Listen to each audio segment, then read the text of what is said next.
Em 2006, Ronaldinho Gaúcho estava no auge da sua carreira e era considerado um dos melhores jogadores do futebol do mundo. Nessa época, ele jogava pelo Barça e já havia conquistado diversos títulos importantes, tanto individuais como títulos coletivos. Nos individuais, ele foi nomeado pela segunda vez consecutiva o melhor jogador do ano e pouco tempo antes do início da Copa do Mundo, ele era a figura do futebol, o destaque e o centro das atenções. Mas o que muitos não sabiam é que ali era o início da sua queda. Apesar das altas expectativas, a Copa do Mundo em 2006 acabou sendo um dos momentos mais decepcionantes, mesmo após a fase que ele vivia em Barcelona. Após voltar para o Brasil, ele percebeu que os fãs queimavam suas estátuas. Ronaldinho não apenas decepcionou, ele saiu do torneio sem marcar nem sequer nenhum gol. Isso foi algo que afetou completamente ele e o seu companheiro de time. Na época afirmou que Ronaldinho chegava no extremo totalmente bêbado e cheio de ressaca, e ele já estava quase um ano sem jogar. Depois do Guardiola praticamente ter expulsado ele do Barça, afirmando que ele era a má influência para Lionel Messi, quando ele chegou ao Milan, o mundo via como nada mais nada menos um bêbado descontrolado e acima do peso. E ele acabou pagando o preço por isso.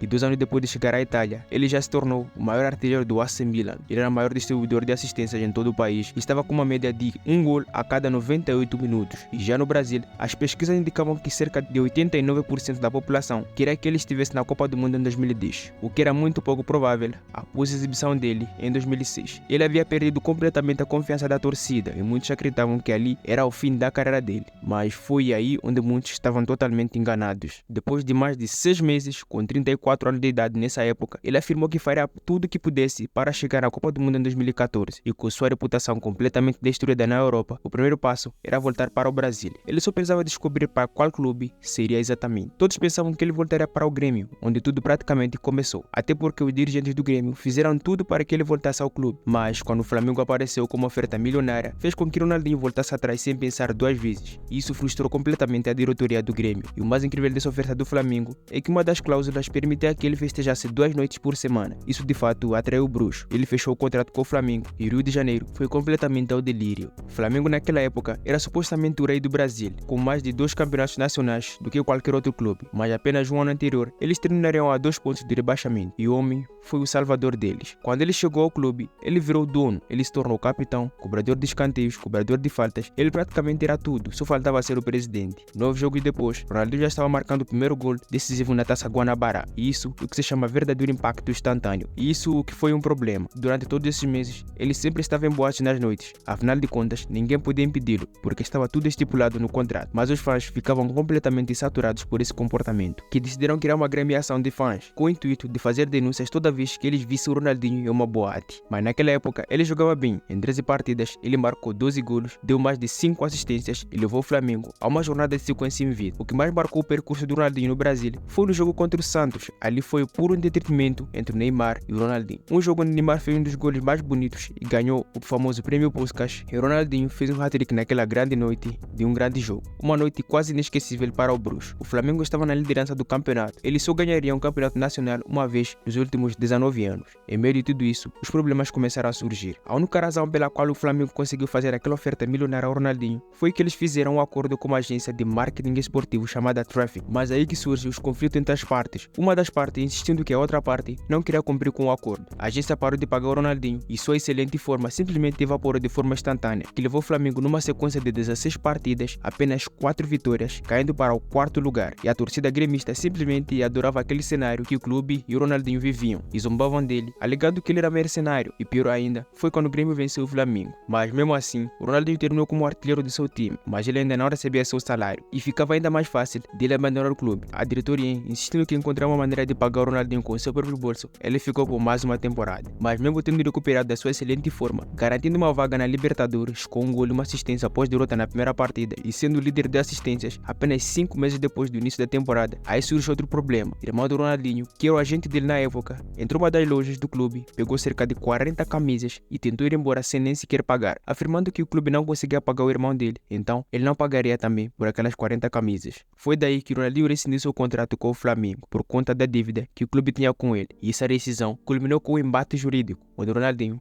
levou o Flamengo até a justiça, exigindo que o clube pagasse cerca de 40 milhões de euros. Mas enfim, após deixar o Flamengo, o que não faltava era opções de clubes para ele jogar. O Atlético Mineiro já se preparava para isso. No momento em que seu técnico Cuca viu a notícia que Ronaldinho estava fora do Flamengo, ele ligou rapidamente para o presidente do clube, dizendo: "O nosso número 10 está à nossa espera." 6 dias depois, o Bruxo já assinava um contrato com o Atlético de Mineiro, e o que não podia faltar eram notícias em volta dessa transferência. Até repórteres afirmavam que o dirigente do clube estava louco por contratar um mercenário, mas o presidente do clube afirmou que ele não estaria louco o suficiente para não contratar o Ronaldinho. Então, eles depositaram todas as suas confianças em Ronaldinho. E um companheiro de equipe explicou em um dos podcasts que ele chegava tarde nos treinos, mas ninguém podia o repreender. Era tudo sobre manter o drama no mínimo para permitir que o homem fizesse seu trabalho, mas havia uma condição: se ele viesse bêbado nos treinos, aí sim ele seria expulso do time. De qualquer forma, com o homem chegando logo no início do Campeonato Brasileiro, o timing foi perfeito, ele não perdeu nem um único segundo. 3 meses depois, ele já liderava o clube numa sequência de 14 partidas sem perder. A partir daquele momento, eles continuavam cada vez mais lutando, tentando cada vez mais. Eles se mantinham em cima da tabela. Quando 3 derrotas apertadas os fizeram cair do segundo lugar, sucede que o pai do Ronaldinho faleceu de forma repentina, de um ataque cardíaco, da mesma forma que seu pai biológico havia morrido quando ele era criança. Ele não só se recusou a perder a partida, mas eles tiveram que jogar no dia seguinte. Mas ele entrou em campo aos 12 minutos, apesar de não conseguir conter as lágrimas quando ele comemorava o gol. E ele continuou e fechou o jogo com 3 golos e 2 assistências, levando o Atlético Mineiro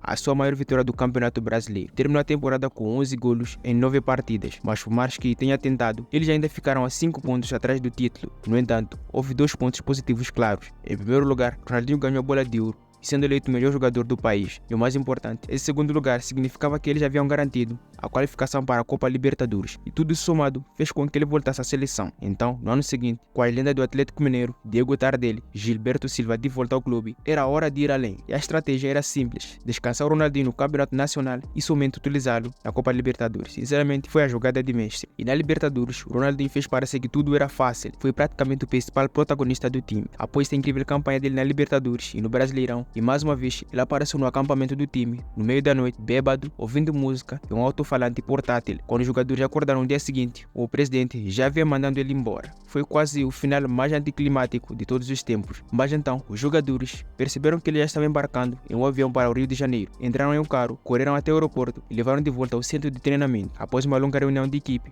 no vestiário, seus companheiros de equipe disseram ao presidente que assumiriam a culpa por qualquer coisa que o Ronaldinho pudesse fazer no futuro. Se quisermos ganhar Libertadores, precisamos desse cara. O resto é história. Depois de ter voltado ao clube, ele continuou com o show e levou o Atlético Mineiro para o topo. Infelizmente, pouco tempo depois, ele rompeu a coxa, passou meses afastado e nunca se recuperou totalmente. Mas como tanto quanto o sonho da Copa do Mundo, morreu naquele dia. Não importa o que aconteça, no final, ele foi nomeado o jogador sul-americano do ano aos 34 anos de idade.